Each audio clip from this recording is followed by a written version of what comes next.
tá? Então, hoje a gente vai falar um pouquinho sobre a questão do paisagismo sustentável, tá? Deixa eu compartilhar aqui a tela com vocês. Eu voltei para poder partir aqui. Vamos lá. A questão do paisagismo sustentável.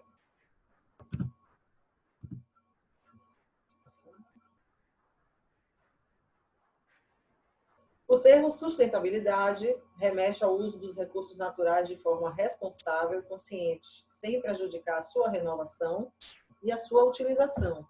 A sustentabilidade está diretamente relacionada ao desenvolvimento econômico e material sem agredir o meio ambiente, utilizando os recursos naturais de forma inteligente e responsável. Então, gente, como eu falei a vocês, né, que eu estava falando, antes, os clientes não tinham tanto essa preocupação de onde vem os materiais, se os fornecedores são certificados, se... Só um minutinho, deixa eu olhar aqui. Ok. Me lembra, tá, gente? Que eu depois, se alguém não tiver recebido a apostila, me fala, ou então me manda pelo WhatsApp depois de novo, para poder eu lembrar, para mandar para vocês, tá? Eu mandei por e-mail hoje pela manhã, finalzinho da manhã. Tá, então vamos lá. A questão da sustentabilidade, antigamente os clientes não se preocupavam tanto com isso, não tinham tanto essa visão de que a gente tem que se preocupar com que tipo de materiais, se está vendo desperdício de materiais na obra, não é só uma questão de custo, é uma questão também desse tipo de materiais que a gente está utilizando, se o tipo de revestimento que eu vou utilizar ele vai absorver menos calor e vai determinar que eu use menos eletricidade para refrigerar o ambiente. Então, todos esses tipos de coisa, a gente, hoje em dia, com os profissionais, tem cada vez sido mais exigido, né? Na verdade, o mercado tem exigido que os profissionais cada vez mais busquem esse tipo de material, esse tipo de processo, de etapas que a gente trabalha na implantação de um jardim, de uma obra no geral, exatamente por entender que hoje em dia a gente tem que se preocupar ainda mais. Eu falo hoje em dia porque, assim, sempre se teve essa preocupação do que tipo de material está sendo usado, da onde se tirou, da onde vem a areia que usa na sua obra, será que está sendo retirada de uma área que pode ser retirada?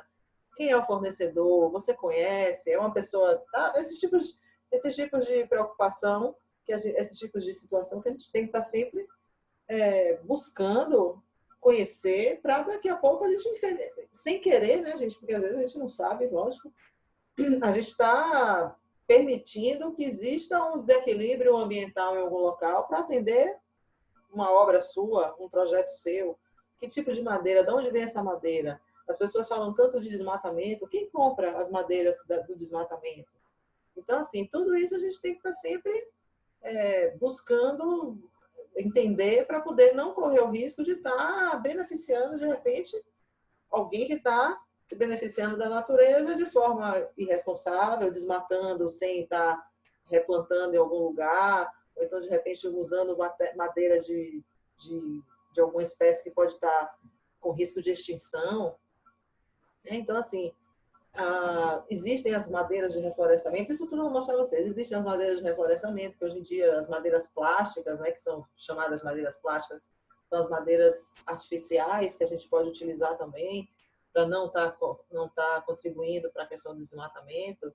Então, esses tipos de situação é que a gente pode juntar o útil ao certo, né, no caso, ao bonito, ao correto, para poder não estar correndo o risco de estar contribuindo exatamente para a degradação do meio ambiente. O paisagismo sustentável, ele cria soluções para melhorar o ambiente urbano, determinadas situações que a gente pode consertar, né, que não esteja dando certo, a gente pode consertar de repente com o paisagismo, né, locais que alagam muito, a gente pode de repente fazer um trabalho de aterro para parar com o alagamento, ou então drenar essa água para algum outro local. Sempre, gente, se preocupando com a questão ambiental, tá? Nunca se pode fazer uma intervenção dessa sem fazer um estudo ambiental. Quais são os tipos de, de o que vem depois, né? Eu vou tirar aquela lagoa dali e qual vai ser o impacto ambiental? Só um minutinho. Pode pegar, amor. Não vê não, a câmera está aqui. Desculpa, gente. Então, assim, incentiva a biodiversidade, a preservação do solo e da vegetação nativa. Eu vou mostrar aqui a vocês que a vegetação nativa é um dos elementos que a gente pode trabalhar na questão do paisagismo sustentável.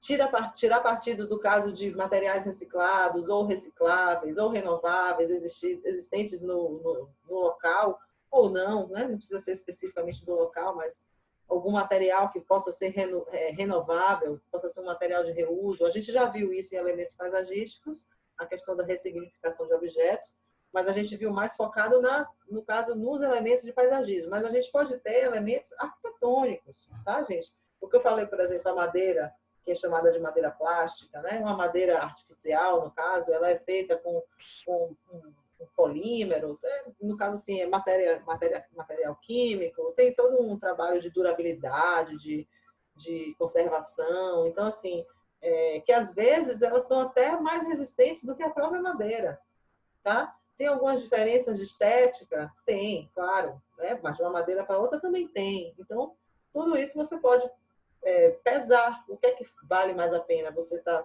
de repente, utilizando um material puramente pela estética, mas de repente degradando o meio ambiente?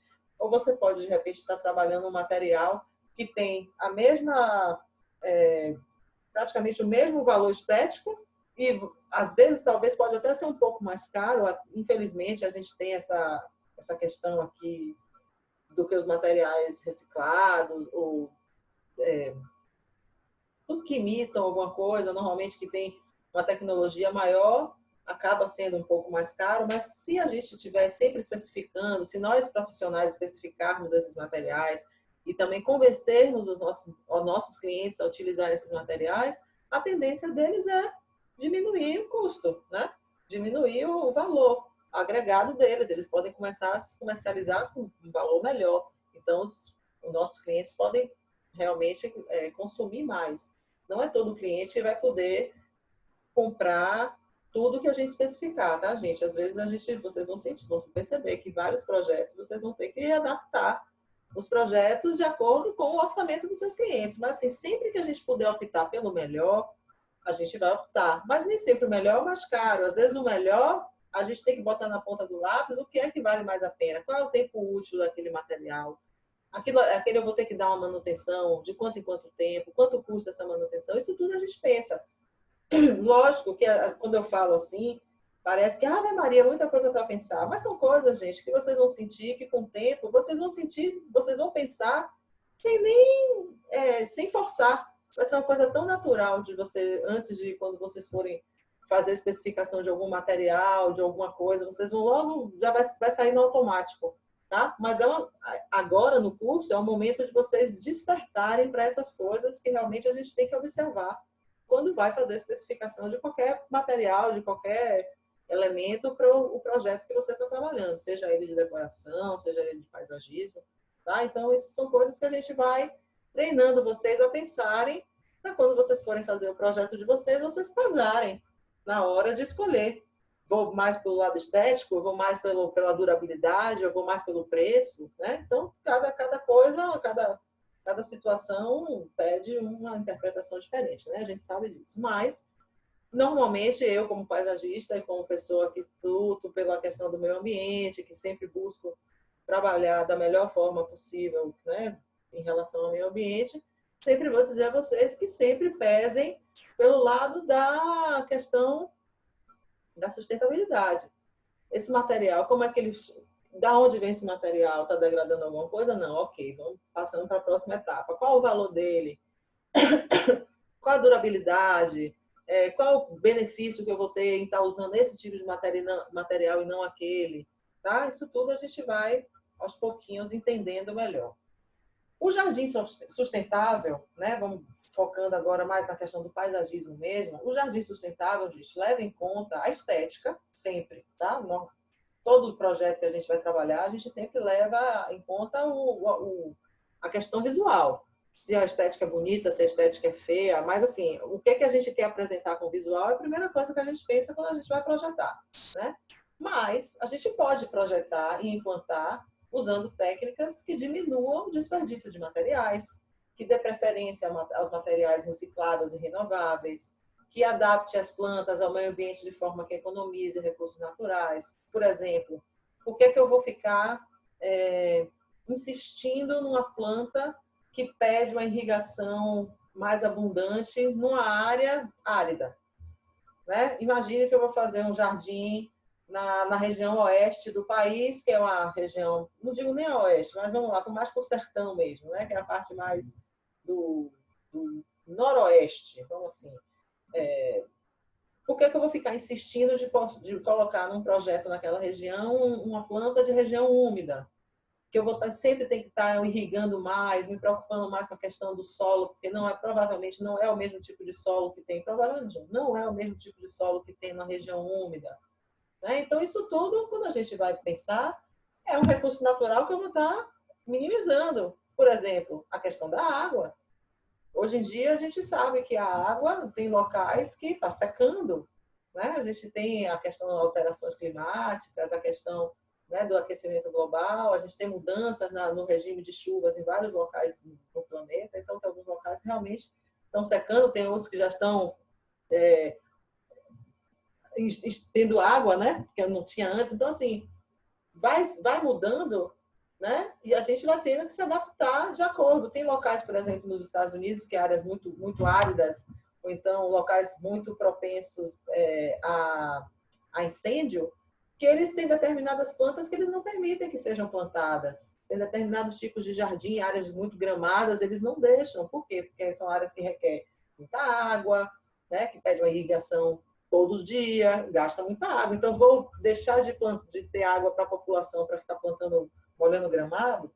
Né? As pessoas têm que botar na ponta do lápis. Lógico que eu vou sempre querer que as plantas tenham lugar, mas a gente sabe, né, que em alguns momentos a gente tem que, né, ser racional. Então, locais como esse, por exemplo, eu não posso, de repente, usar muitas plantas, porque vai ser um uso excessivo de um recurso natural, que é a água, que eu não tenho. Tá? Então, o jardim sustentável leva em consideração isso. Que tipo de água? É uma água, é um local que eu tenho acesso à água tranquilo, que eu vou ter água da torneira, ou então eu vou poder fazer um filtro de captação de água de chuva, ou então, de repente, é um local que eu possa ter um poço artesiano.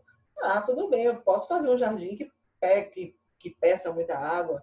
Eu estou num local que não tem muita água, aqui o local aqui, a questão não tem como puxar um poço artesiano porque a água não é boa para o consumo, nem para a questão das plantas. Não vou fazer um jardim com um monte de planta que pede água o tempo todo. Vou fazer um jardim mais desértico, aquele jardim que a gente viu nos estilos de jardim. Tá? Então, isso tudo é um pensamento de jardim sustentável. Sustentável, muitas vezes, gente, dói no bolso, né? A gente pensa de forma que, poxa, eu vou ter que consertar, eu vou ter que ter uma situação aqui fora do que é natural da área. Vou gastar mais, vou usar mais água, vou usar mais recursos, tá? Então, a gente acaba optando pelo que seja mais sustentável. Aqui são algumas fotos para mostrar a vocês, fotos de internet, tá, gente? Só para a gente exemplificar. Por exemplo, se a gente fosse fazer um jardim aqui, nesse caso, um paisagismo pensado de forma muito sustentável, eu poderia usar essa madeira aí, não usar uma madeira natural, tanto da parede como do painel, ou simplesmente não usar nem a madeira artificial, que é chamada madeira plástica. A gente poderia usar, de repente, no chão, ou ir na parede, um porcelanato que imite que emite madeira, desculpe, ou um painel de madeira que não fosse plástica, mas fosse outro tipo de material, tá? Que já não usa a madeira. Normalmente, o jardim vertical, o ideal é que tenha uma irrigação automatizada. A irrigação automatizada é um investimento que você faz que você consegue tirar com a questão do consumo da água. Porque você consegue dosar a quantidade de água que você vai fazer sair por aquele tubinho, o tempo, a quantidade de água. Isso tudo você consegue calcular e controlar melhor. Isso, gente, quando a gente está falando de uma parede como essa, com 4 jardineirinhas, o consumo é baixo. Mas se você, de repente, pensar em fazer um paredão de um muro externo de um cliente, por exemplo, é um consumo de água considerável, tá?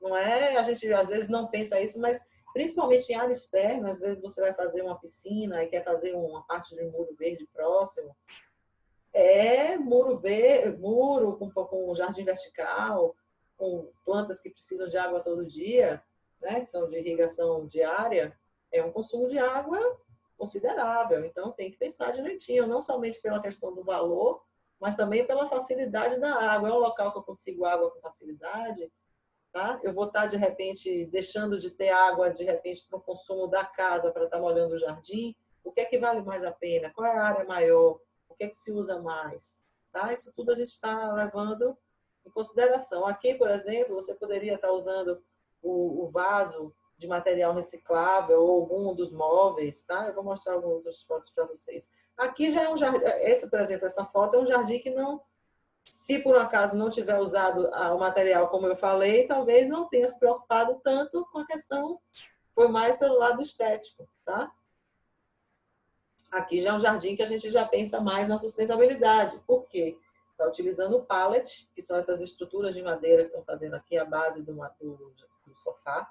Caixas, estruturas de madeira imitando, ou realmente que foram um dia caixote de frutas, por exemplo. O piso também, se não foi pallet também, é de madeira, provavelmente de pinos, que é uma madeira clarinha assim, que é uma madeira de reflorestamento. Então, são locais, são áreas e fazendas que se planta o pinus especificamente para ser cortado e virar painel, piso, pallet, mobiliário. Tá? Não é uma árvore que nasceu lá no meio da Mata Atlântica ou lá no meio da floresta amazônica que o homem foi lá e cortou. Não, é uma fazenda planejada para áreas de reflorestamento. Então, são madeiras de reflorestamento. Se a gente sempre puder optar por esse tipo de madeira, você vai estar trabalhando de forma muito mais sustentável nas suas obras. Claro que tem algumas estruturas na casa e no jardim e na decoração, alguns mobiliários, que a gente pede uma madeira mais forte, uma madeira mais resistente a ataque de algum tipo de praga, alguma coisa assim, que o pinus normalmente ele é considerado, de certa forma, o pinus, o eucalipto, que a gente chama de madeira mole, madeira verde, tá? Mas, assim, para determinados outros... E outra coisa, hoje em dia a gente tem tantos produtos que a gente pode, de repente, passar no material, na madeira, para conservar mais ela, tá? Então, dá para usar, é usar a criatividade, certo? Então, aqui, por exemplo, ficou uma área super charmosa. Você vê que a linha da casa super moderna, concreto aparente, né? Aquela cor vidro, e de repente jogou uma madeira para aquecer, um seixozinho no chão, isso tudo simplesmente com a intervenção de um paisagismo na área externa, né? Bem sustentável. Aqui também usou a mesma coisa, madeiras os móveis de pallet, caixotinhos de madeira, alguns tamborzinhos, né? Na verdade, latinhas de tinta pintada, sacos de farinha ou café, não sei exatamente, para fazer as almofadas. Claro que isso, gente, tudo é uma questão de criatividade, de que seu cliente também tenha esse estilo, tá? Mas aí só são realmente exemplos que eu estou dando a vocês, tá? De alguns elementos que a gente pode utilizar de reciclado, de sustentáveis. Aqui, piso drenante, aqui mais estruturas de pallet de novo, um carretel de cabos, tá? Pallet de novo. Lembrando a vocês que tudo que a gente trabalha com a questão de reciclável, ou de reuso, tá? Ou de material que a gente pode reutilizar, o ideal é sempre que se dê um acabamento legal, que pense em lixar, em, de repente, passar algum tipo de proteção na madeira, de repente vai usar uma almofada, um futon por cima, poxa, faz um tecido bonito, bota umas almofadas, porque o material de reuso, gente, ele tem essa cara e ele tem essa proposta de você saber que ele está sendo realmente reutilizado, tá? Mas não é exatamente o objetivo da gente, não é que a pessoa veja aquilo ali com cara de que está reutilizando, né? A gente quer ficar esteticamente agradável, bonito, que combine com o restante da decoração. Então, você dá um acabamento, de repente trocar uma tábua que está muito feia, ou está rasgada, está lascada, ou de repente tem alguma que está com uma coloração muito diferente, aí você quer deixar uma coisa mais uniforme. tá? Para poder, pelo menos, esteticamente ficar mais bonito, mais agradável. E assim, tem crescido muito a quantidade de clientes que gostam dessas soluções, principalmente os clientes mais jovens, tá? Apartamento de solteiro, tem muito esse tipo de coisa, quarto de estudante, de adolescente. O pessoal, a tendência, as gerações que estão vindo aí, eles têm muito mais essa preocupação com a questão ambiental, tá? Então, acaba que isso se reflete também no estilo de vida, lógico, das pessoas. Aqui, madeira de eucalipto, né, nos pilares e telhado, esteira natural. O material também você vê que é uma madeira mais rústica, né, os móveis, desculpe. O chão é uma cerâmica também mais porosa, de repente ladrilho hidráulico. São materiais realmente mais, não digo naturais, né, mas menos processados. Aqui é a mesma situação, muitas plantas, vasinhos reutilizados, sabe, gente? Porque assim, tem, lógico, tem algumas decorações que pedem que os vasinhos sejam mais uniformes, que sejam de cerâmica, ou que sejam de um material mais sofisticado, mais bonito e tal. Mas tem outros, por exemplo, poxa, um terraço, área externa, você quer ter suas plantinhas. Por que você vai fazer aquela coisa toda uniformizada? Não, vamos jogar conjuntinhos de vasos parecidos, um banco com um vaso em cima, a cerâmica misturado com plástico, né? Ter esse tipo de tentar a criatividade mesmo, tá? A Daniela perguntou aqui, agora que eu estou vendo, tá, gente? A questão da madeira, se a madeira suporta o contato com a água. Você está falando do pinus, Daniela?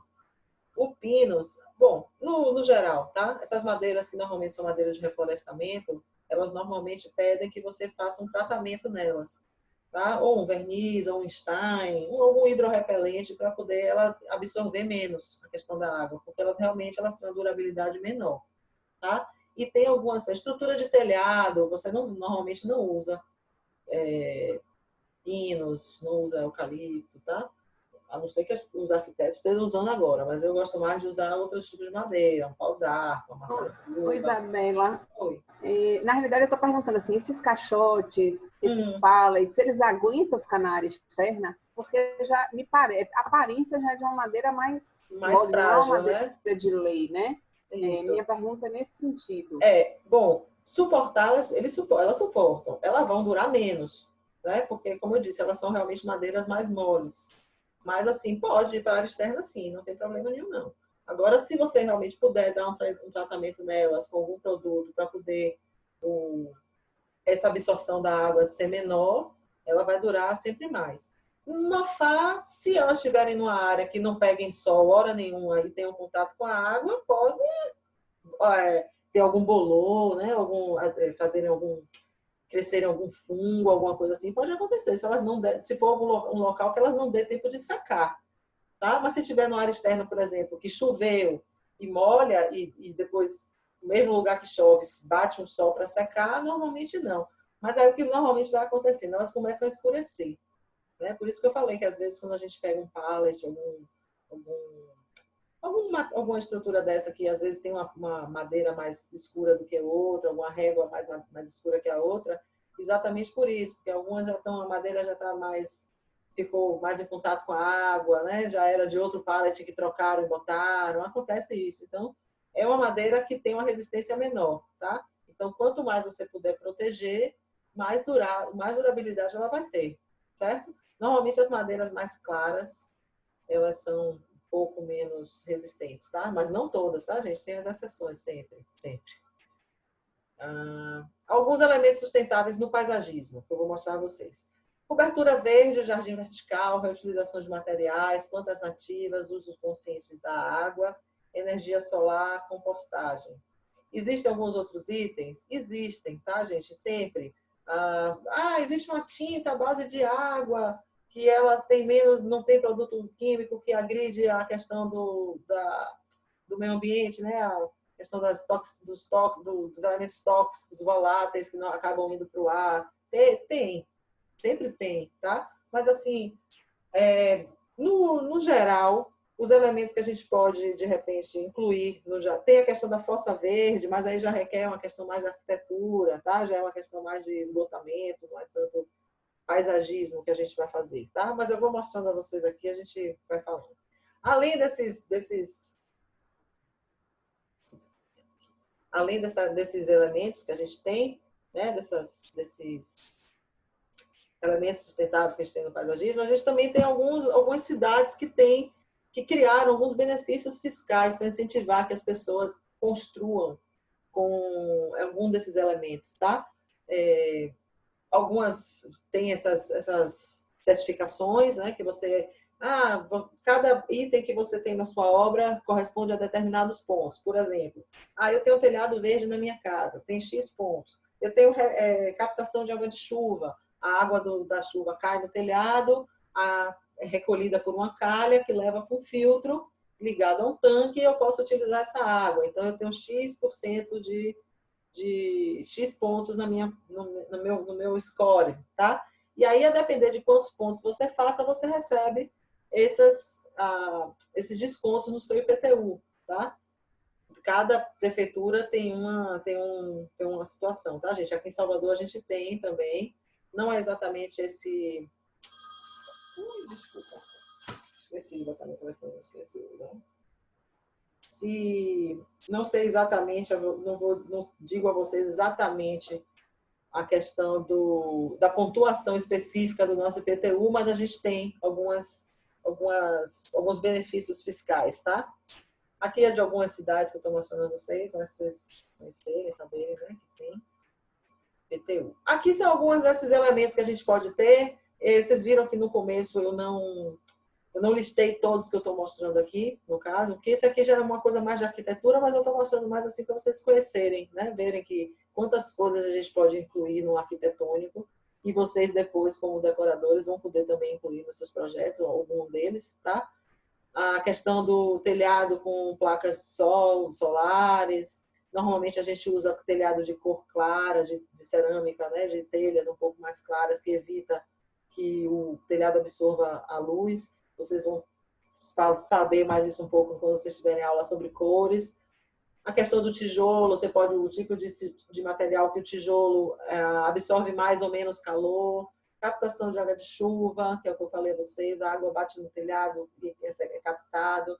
A questão do tratamento de esgoto, tá? Tem algumas águas, água que desce da torneira do banheiro ou da cozinha, água do chuveiro, algumas águas você pode dar uma filtragem e reutilizar em alguns locais da casa, né? Irrigação de jardim, lavagem de piso, de carro, de roupa. Você não pode normalmente consumir para beber, tá? Mas normalmente o restante das coisas você pode utilizar para casa. Então, você pode fazer. A questão da bananeira, gente, é um tipo de fossa. Casas que não têm ligação com o esgoto da rede pública, normalmente podem ter fossas. Tem alguns locais em Salvador, Lauro de Freitas, tem algumas casas, alguns locais que não têm ligação com a rede de esgoto. Então, as casas têm fossas, que nada mais são que grandes tanques que você que você canaliza o esgoto da sua casa, tá? Então, deu descarga na casa, o esgoto vai e cai dentro dessas fossas. De tempos em tempos, você normalmente, a fossa convencional, você tem que mandar limpar a fossa, tá? Nesse caso aqui, que a gente chama de fossa verde, é uma forma, um sistema construtivo que tem de uma fossa, constrói-se de uma forma que ao invés de você ter que toda hora não, tá? Que demora um tempo, inclusive a depender do tamanho de sua fossa, você tem que limpar a fossa. Mas com as bananeiras, ele faz de uma forma que as bananeiras utilizam boa parte do material dessa fossa como adubo. Então, você não precisa estar fazendo essa limpeza, né? De você ter que estar retirando esse material, que boa parte as próprias bananeiras ou outras plantas, normalmente a bananeira, porque a bananeira gosta mais dessa situação e cresce mais rápido, você pode utilizar nas suas fossas verdes, tá? Mas isso assim, como eu falei para vocês, eu não vou entrar tanto nessa parte de esgotamento, né, nessa parte de fossa, porque é uma coisa mais construtiva, não é muito, mas assim, é mais para vocês conhecerem, tá? Vamos lá, cobertura verde. Gente, você não pode chegar na casa de um cliente e ver a laje dele lá, uma laje, uma cobertura de algum espaço, e dizer, vamos jogar um gramado aqui e fazer uma cobertura verde. Não. Tem que ter todo um cálculo estrutural, se essa laje é preparada para receber peso, terra, drenagem. Terra não, que a gente normalmente usa um substrato para ser mais leve. Então, drenagem, substrato, mais a grama e a água que você vai fazer a rega dela tem um peso que se você não pode simplesmente chegar e jogar numa laje o material. Principalmente também porque você tem que fazer toda a impermeabilização nessa laje para evitar que infiltre lá para baixo, tá? Imagine essa uma região, um projeto desse, você pegar e jogar um telhado verde. Não pode, não é assim, tá? Bom, o telhado verde, ou cobertura verde, como a gente chama, reduz a temperatura do ambiente que está embaixo, tá? Porque a grama, lembra que a gente falou de uma das funções que o gramado tem, é de criar um microclima, ele atenua a temperatura do ambiente. O sol bate na grama e a grama absorve uma parte desse calor. Então, faz com que a região que vem por baixo dela, esse ambiente como está aqui na foto, ele não fique tão quente se caso essa laje não tivesse o telhado. Quem já ficou debaixo de um local de laje sem telhado, sem cobertura verde, sem nada em cima, sabe que um meio-dia, por exemplo, fica embaixo, fica um calor enorme, porque realmente esquenta. Se você tem um telhado verde, uma cobertura verde, você reduz muito essa questão do calor que fica embaixo, tá? Além da poluição sonora também, que você consegue diminuir, né? Tanto de saída do som do ambiente, como de entrada de som para o ambiente também. Questão da poluição do ar, por conta da fotossíntese que o próprio gramado faz. E, normalmente, a gente não precisa ser só grama, tá? A cobertura verde pode ser forração. Eu já vi uma cobertura verde linda, feita só de boldo. Ficou lindíssima, tá? Então, assim, cobertura verde é cobertura de plantas, não precisa ser especificamente gramado, tá? E além de você ainda ter essa questão da fotossíntese, da questão da renovação do ar, você ainda pode também fazer um sistema de captação de água de chuva, porque a água vai descer, de uma certa forma a grama vai absorver uma parte, a outra parte vai exceder, e você pode canalizar e fazer uma captação dessa água, né? E jogar num tanque. Gente, se a aula cair, a gente volta 8h15, tá? Aqui é outro exemplo, tá? Aqui também usou gramado, mas também poderia, se tivesse uma profundidade, essa laje, né? Lembrem que a raiz precisa se desenvolver em algum lugar. A raiz da grama é superficial, não é uma raiz que aprofunde muito, mas se fosse uma planta arbustiva, por exemplo, uma flor, alguma planta com flor aí em cima, eu teria que ter um pouquinho mais de profundidade para a raiz, tá? Por isso que provavelmente optaram, nesse caso, pelo gramado. Mas você pode ter outras plantas no gramado, sempre, gente, se preocupando com a questão do peso. Tendo um cálculo, sabendo que você pode botar até X 1.000 quilos, eu não sei quantos, tá? Você pode botar o que você quiser, tá? Mas sempre tem que ter essa preocupação. Aqui já é mais um exemplo. Vocês estão vendo que aqui tem esses pneus que foi utilizado meio que para delimitar o uso de alguma determinada planta. E na parede também colocou uns vasinhos de concreto para poder, de repente, fazer um jardim vertical. Isso é foto de internet, tá, gente? Na minha não. Mas aqui vocês estão vendo que é uma utilização da laje, né? Aqui, por exemplo, é a laje da Concha Acústica daqui de Salvador. Depois que passou pela reforma, vocês estão vendo que tanto a própria concha, o palco, como nos camarotes aqui em cima, todos têm cobertura verde, né? Exatamente por isso, atenua a questão da poluição sonora, né? Principalmente a questão do palco, você consegue diminuir um pouco o alcance do som, lógico que não abafa, tá, gente? Mas diminui um pouco a questão da propagação do som e diminui a questão do consumo de energia nos camarotes, por exemplo, né? Eu não sei, no caso, se os camarotes são climatizados, não sei, mas se forem, por exemplo, você consegue diminuir a energia elétrica que você utiliza simplesmente colocando a cobertura verde no telhado, na cobertura, né? Redundante eu falar, cobertura verde na cobertura.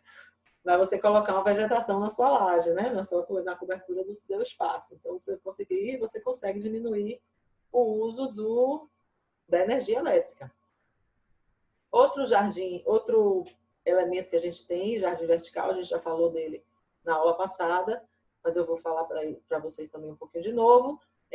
Eu vou fazer o seguinte, gente, eu vou interromper a aula agora, certo? Falta um minutinho só, eu já interrompo, porque é bom que a gente já ganha tempo, já vou converter gravando, no caso, essa aula, para poder mandar para o YouTube, mas 8h15, deixa eu ver aqui. 8h15 a gente se encontra aqui de novo, tá bom? Para poder a gente continuar a aula e falar sobre os outros elementos, ok? E vai cair daqui um minutinho só, então só para não começar a interromper, eu vou... Deixa eu ver, só esse bate perguntar aqui, alguém perguntou. Ah, é. A cobertura verde, gente, fica linda realmente vista de cima dela, também acho. Inclusive, tem algumas cidades, se cair a gente volta, tá? Tem algumas cidades que exigem que qualquer edificação com mais de 4 andares, o telhado tem que ser verde, tá? Recife, eu acho que já está assim. Paris é assim, tá? Então, realmente, é uma preocupação que a gente tem e que acaba, gente... poxa, a gente tirou o espaço que foi onde foi construído o edifício e provavelmente devia ser um terreno verde, que foi tirado para concretar, a gente pode compensar uma parte dessa área perdida no teto, tá? Dos edifícios. Então, acaba que ajuda, tá? Bom, vou interromper, 8h15 a gente volta, tá? Vou mandar o convite aí para